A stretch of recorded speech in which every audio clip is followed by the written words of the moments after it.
A long time ago, in a village called Abaka, there was a girl named Oluchukwu. Everyone in the village knew her. She was very beautiful, with bright eyes and smooth skin. When people saw her, they would stop and stare because of how pretty she was. But there was something else about Oluchukwu. People were scared of her. She really hates men. Oluchukwu was not like the other girls in the village. She didn't laugh or smile with anyone. She always looked serious. And when men tried to talk to her, things got bad. She would not let them come near her. If anyone tried, she would beat them until they couldn't stand. The men in the village knew not to mess with Oluchukwu. Some of them had black eyes from her punches. Others had bruises all over their bodies. No one wanted to feel Oluchukwu's anger. Even though Oluchukwu was beautiful, the men feared her more than they admired her. Stay away from her, they would warn each other.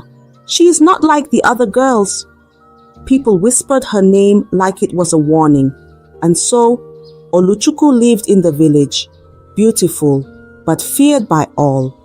One day, Oluchukwu went to the market to buy food.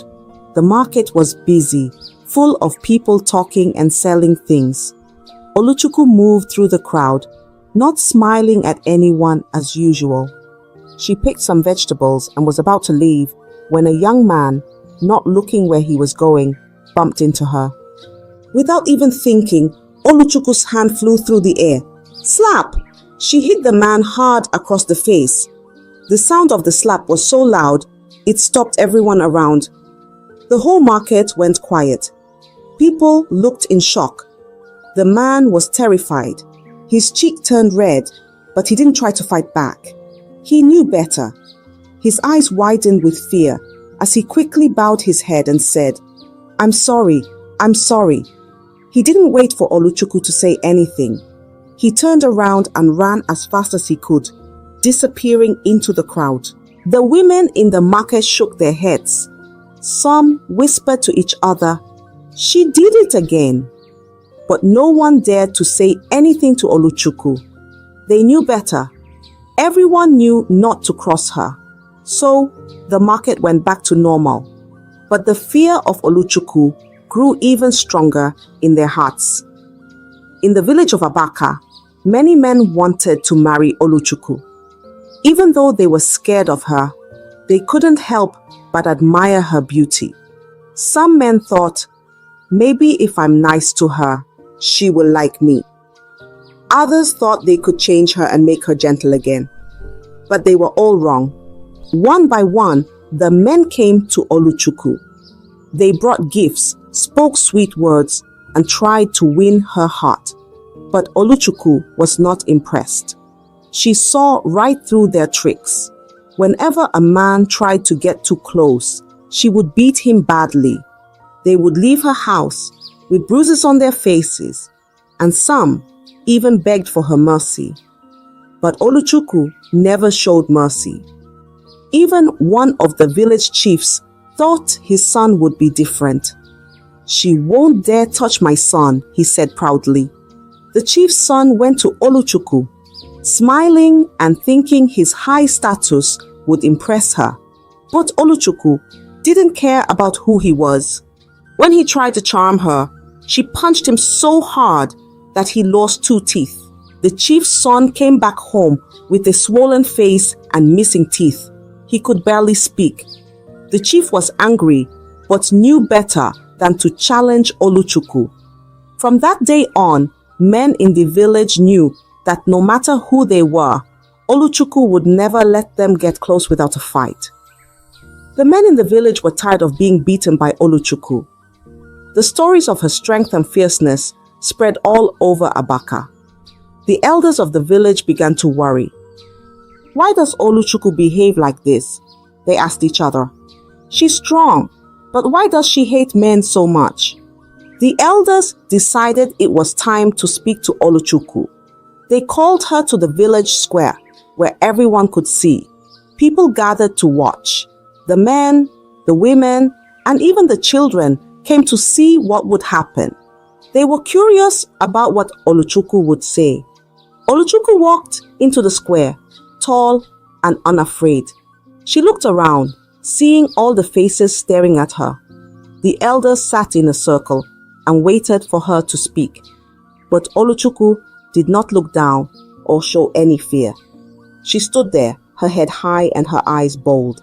The elders began to ask her questions. "Oluchukwu, why do you fight the men?" one elder asked. "Why do you beat every suitor that comes your way?" Another asked. Oluchukwu didn't flinch. She looked at the elders calmly and said, "I will never let a man control me, and I will never stop beating them." Her words shocked everyone. The villagers whispered to each other. The elders were puzzled. They didn't understand why Oluchukwu said such things. "But why, Oluchukwu? What happened to make you like this?" one elder asked. But Oluchukwu didn't explain. She stood there in silence, refusing to answer their questions. The elders were left with no choice but to let her go, even more curious than before. They wanted to know what had happened to Oluchukwu, but she kept a secret hidden. The villagers returned to their homes, still whispering about Oluchukwu's boldness.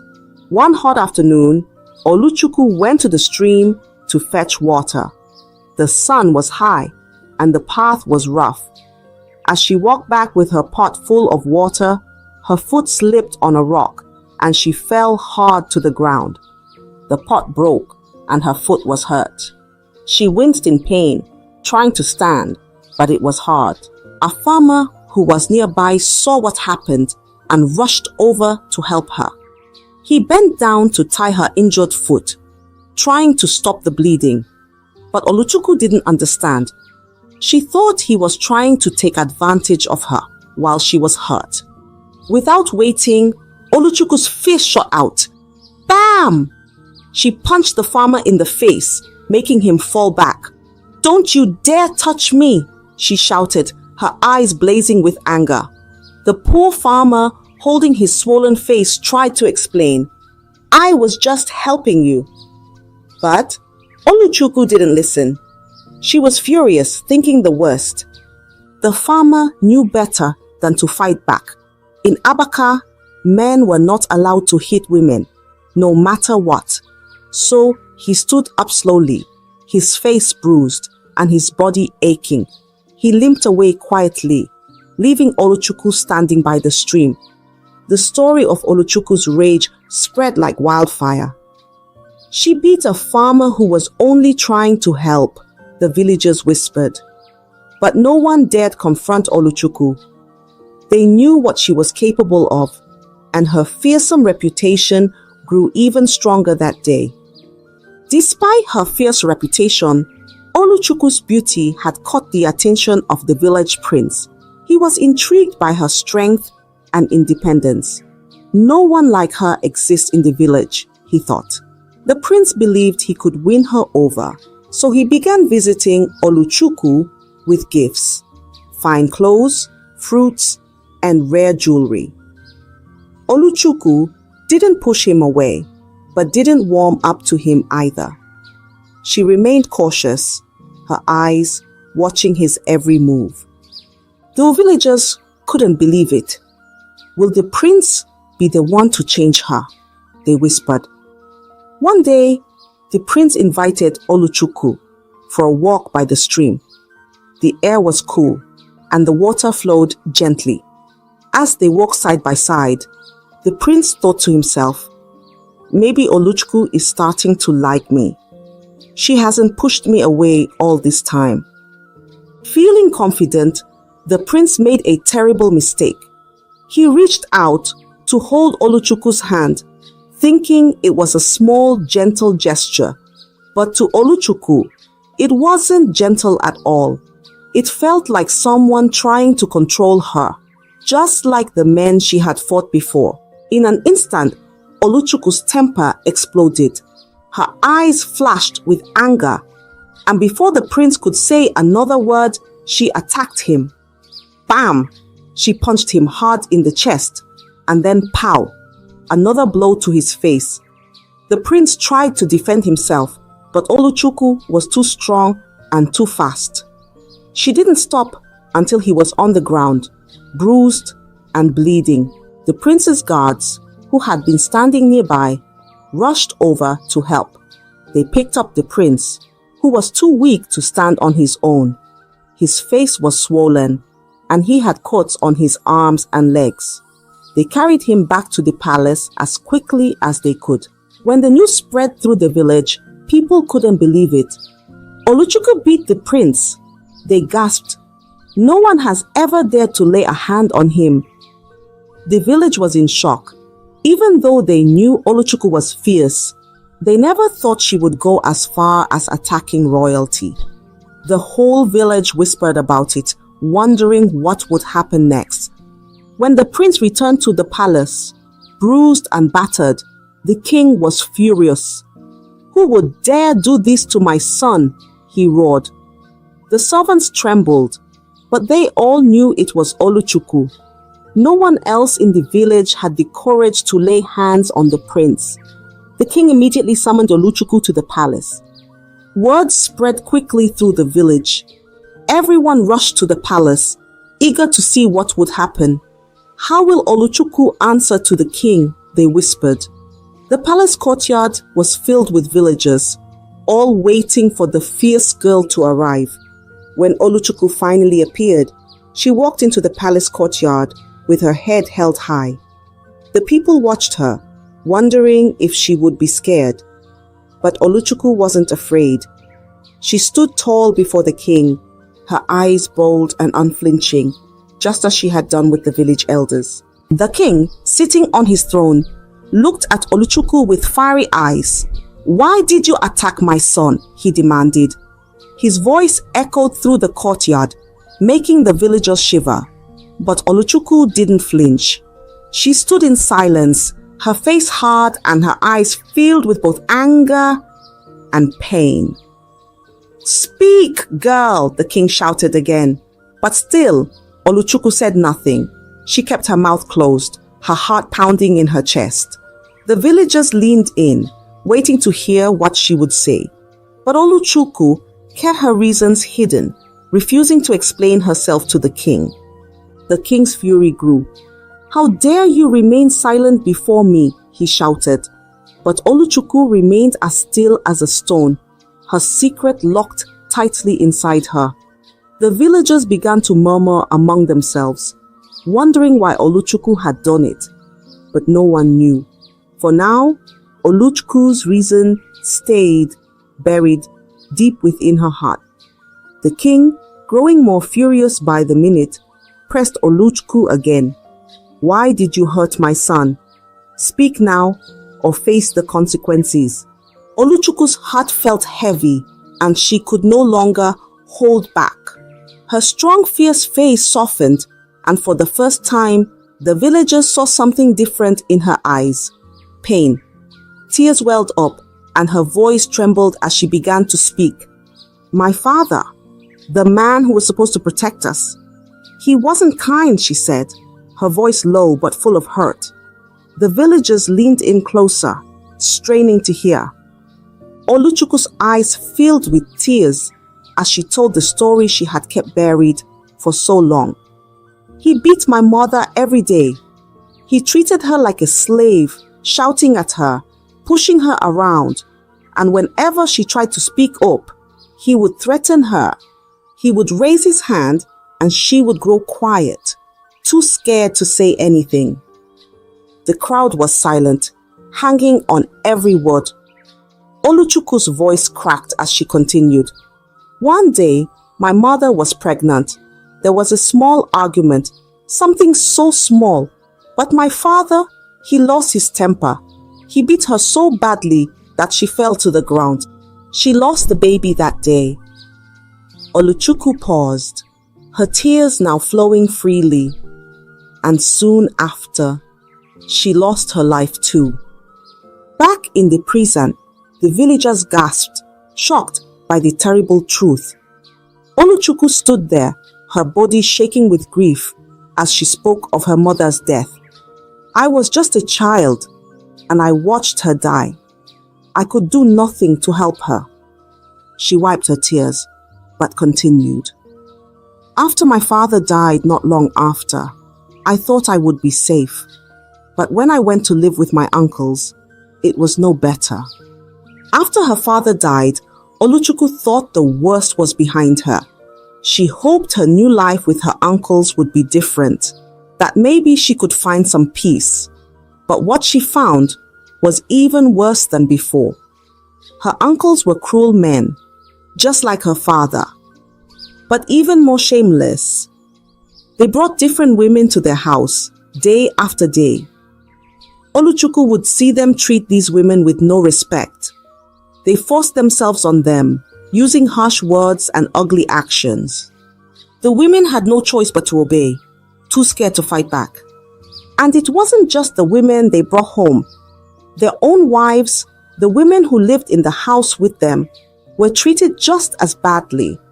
Whenever the wives tried to speak, to defend themselves or ask for help, Oluchukwu's uncles would raise their hands, ready to strike. The wives lived in constant fear, knowing a beating could come at any moment. They were threatened, pushed around, and sometimes hurt so badly that they couldn't stand for days. Oluchukwu watched all of this day after day. She saw how the men in her life only knew how to control and dominate the women around them. They didn't listen, they didn't care, and they only used their strength to make the women feel small and weak. It was in those moments that Oluchukwu made a vow. She promised herself that no man would ever treat her like that. No man would ever have power over her. She couldn't save her mother, and she couldn't help the wives in her uncle's home, but she could save herself. From that day on, Oluchukwu's heart hardened like stone. She wouldn't allow any man to get close enough to hurt her. And so, Oluchukwu became the fierce girl the villagers knew. But behind her strength and anger was a story of pain. A story that no one had known until now. When Oluchukwu finally revealed her painful story, the village was silent. They had always seen her as a troublemaker, someone fierce and wild. But now they understood. Oluchukwu wasn't just fighting men for no reason. She was protecting herself, shielding her heart from the pain and fear she had known all her life. The men in the village, especially those who had felt Oluchukwu's face, lowered their heads in shame. They realized that Oluchukwu's strength had come from a place of deep hurt. Some of the men had their own memories of mistreating women, and now they saw how their actions could cause so much pain. The women of the village, who had silently carried their own struggles, looked at Oluchukwu with new respect. She wasn't just fierce, she was a fighter. She had stood up, not only for herself, but for all the women who had suffered quietly. The women began to see her as a symbol of strength, someone who had refused to be controlled or beaten down. Even the prince, who had once thought he could tame Oluchukwu, understood the mistake he had made. He realized the pain he had caused her, and with a heavy heart, he apologized sincerely. He promised never to hurt her again, and to respect the strength she carried. The king, hearing Oluchukwu's story, made a declaration. "No man in Abaka shall ever treat a woman badly again," he said, his voice firm. The uncles, who had mistreated so many women, were punished for their cruelty. The village had learned from Oluchukwu's story, and a new respect for women spread through the land. Oluchukwu, still strong and fierce, began to open her heart just a little. She agreed to marry the prince, not because she had been tamed, but because he had shown that he could respect her and value her for who she was. It wasn't about control. It was about strength meeting strength, respect meeting respect. The village celebrated the union of Oluchukwu and the prince. It wasn't just a marriage of two people, but a story of healing and courage. Oluchukwu's journey from pain and fear to strength and respect became a story told for generations. It was the story of a girl who refused to be broken and a village that learned the true meaning of strength and respect. I hope